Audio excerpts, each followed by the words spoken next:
historia para la petito.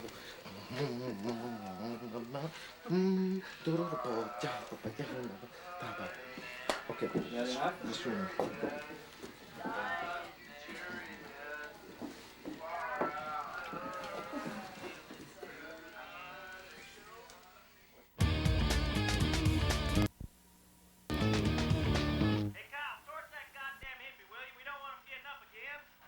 We're getting cheeseburgers, Chief. Want one? No, I'm all right. Hey, Kyle, torch that goddamn hippie, will you? We don't want him getting up again. Chief McClellan, how's everything going? Well, except for the thousands dead, it's all right. Some of the music's not bad. Hey, see if you can get me an autograph from what's-his-name. Chief, do you think we'll be able to defeat these things?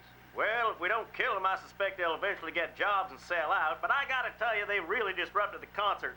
Some of the bands got hit bad. Smashing Pumpkins kind of look like their name now, and the artist formerly known as Prince has been renamed the Pale of Scraps, formerly known as a Human. Chief, if I were surrounded by 6 or 8 of these things, would I stand a chance with them? 6 or 8 pop stars, maybe, but 6 or 8 deadheads, I doubt it. I sure doubt it. They were flaky, pinko dipshits in life, and they're the same in death, except now they'll eat you. Well, Chief McClellan, how long do you think it will take you until you get the situation under control? Well, Snoop Doggy Dogg is taking the stage at 11 o'clock, and we'd sure like things cleaned up by then if it's possible. Are they slow-moving, Chief? Like they were stoned. Lazy bastards. Well, in time, would you say you ought to be able to wrap this up in 24 hours? Hell, we better. Woodstock 3 is over in another 12.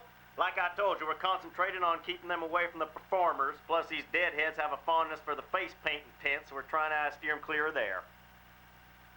Thank you very much, Chief McClellan. This is Bill Cardill, WIC TV 11 News. Hey, the lights went out.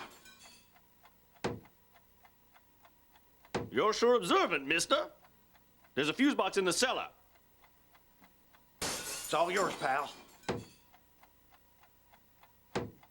You don't need electricity, people. Just candles, incense, and love. And Joan Baez. $5, help a traveler, man. What a long, strange trip it's been. This is Jerry's place, man. Let us in, man. We want to groove with the spirit of the master man. There might be some roaches in the back of the couch, man. There's a bong in the closet. Let's have a pipe for peace. That is before we fucking eat you, okay? Get over here, Duke! Come on!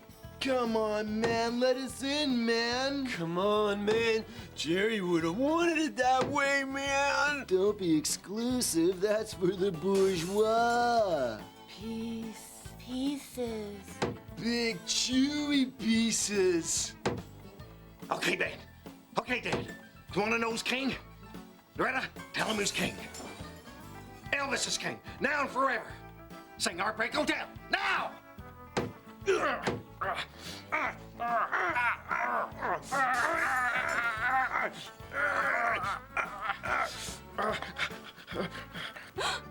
Fuck Elvis.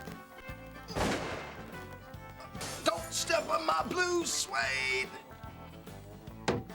We have seen the best minds of our generation grilled on a spit tonight, man. So what's your problem, man? Join the party. We love. Fresh brains. What could be more beautiful, baby? Shoes. I blamed the whole thing on rap. Tune in, turn on, simmer and eat. We've only just met, but I feel I know you now. Are you Taurus, like Pisces? I love to eat all signs. Hey, if you're going to San Francisco, man, be sure to wear some flowers in your bite marks. Oh, Johnny, they got you too! Perfect, baby. Oh, Do Johnny, everything.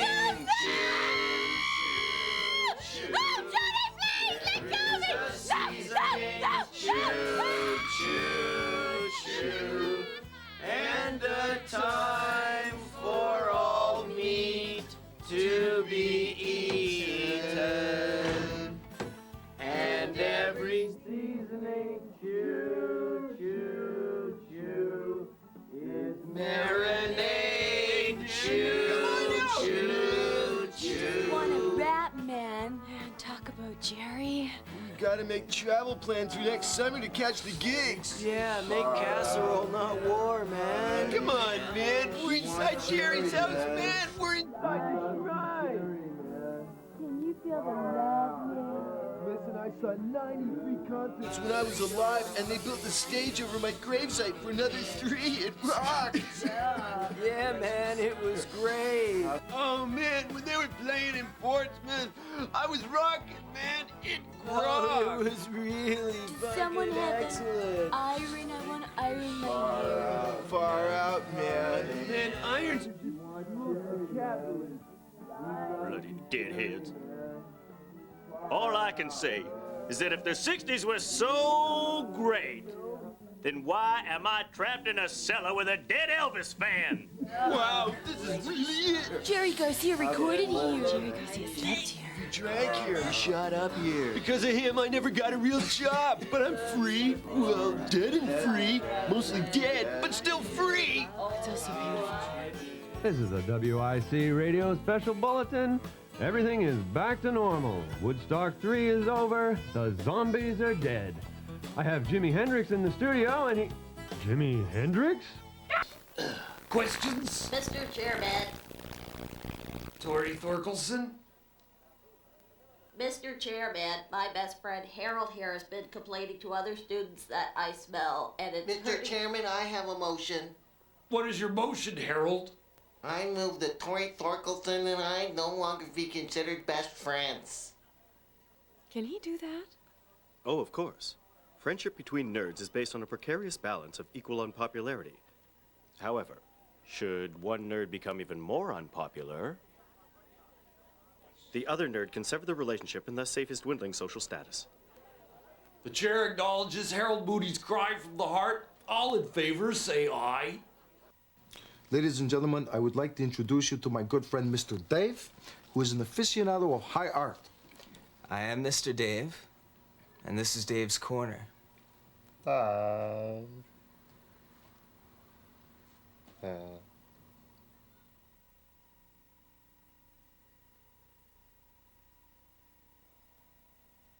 Law-abiding citizens called for a vote to eat a fried dog in their territory, but sinister forces tried to keep that dog opposed. That horse has shined up so good that I could see my wife's face and his ass, perfectly shined up, perfectly. And I looked in at it, and it was cleaner than clean could be. Well, I don't know. I think you're right about that shiny big thing. I saw his wife's face in the horse's ass, and God damn it, his wife looked better in that shiny ass. Well, I don't know. Do you think his wife looked better? His wife looked better than I've ever seen her when I was looking at her through the shined-up horse's hole. The what? The hole. The horse. You don't ever look down a horse like that again when it's my wife. Anyone can see my wife. My wife doesn't look as good as... Shut up. I don't want to hear about your wife. I want to hear about my wife and what you're not going to be seeing her in. Do you know where you're not going to be seeing her? What, a horse? Yeah? Well, just tell her to keep clear away from 3 feet back from one, or else the whole town will be seeing her face reflected back upon her. I'm on my head, and I stuck the live dogfish under your pillow. That's it. Oh, you know it, baby. Man, oh man, were we drunk that night, and the night before that, and the weeks and months and years before that. Oh, yeah, I can't believe I'm on my feet right now. I'm so hammered, so cut. Here's to alcohol. Alcohol! Can we break into your stash of rum, Captain? I already drank it, baby. You drank it? I finished the last barrel of it this morning. Don't worry, hon, I've still got 10 crates of whiskey. Mwah!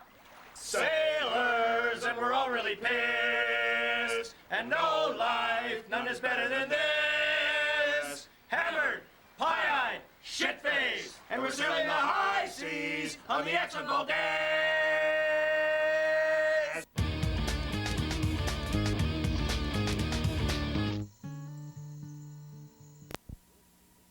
Where the waterways led to the uttermost ends of the earth, and a man named Mr. Kane sat among the ruins, waiting to fulfill his destiny. Toot, toot, says the great boat, slicing through the utter savagery in search of an idea, something you could bow down before and offer sacrifice to. The wilderness surrounding me seemed great and invincible, like evil or truth. But I knew I must press on and confront Mr. Kane, the chief of the inner station. But first I must rest beside the monkeys who feared neither God nor devil, let alone any mere man. And to slake the burning thirst that ripped at my throat, I went deep into the jungle and made liberal use of the famous whiskey sour trees. Ah, was this what Kane came out here for? To tell the truth, I did not know what I would do when I confronted him. I was to have a choice of nightmares, apparently. But oh, the jungle's heat racks my brain. And the monkeys laugh. They are my critics, my only critics. But I must press on, down to the river, where the word ivory was on everyone's lips. The conquest of the earth, not a pretty thing when you look into it much.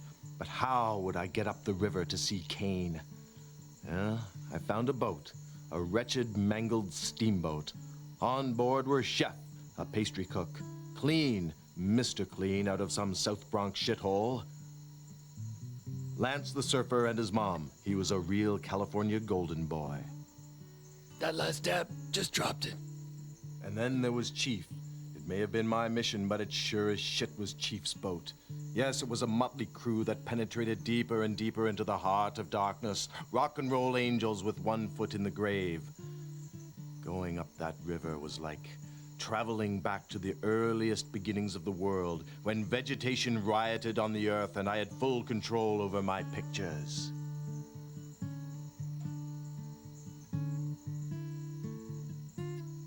We finally arrived, and Mr. Kane's compound was a place of strange and terrible beauty. Kane himself had gone on a diet and was little more than a voice. Simon says, raise your hands. Come on, raise your hands.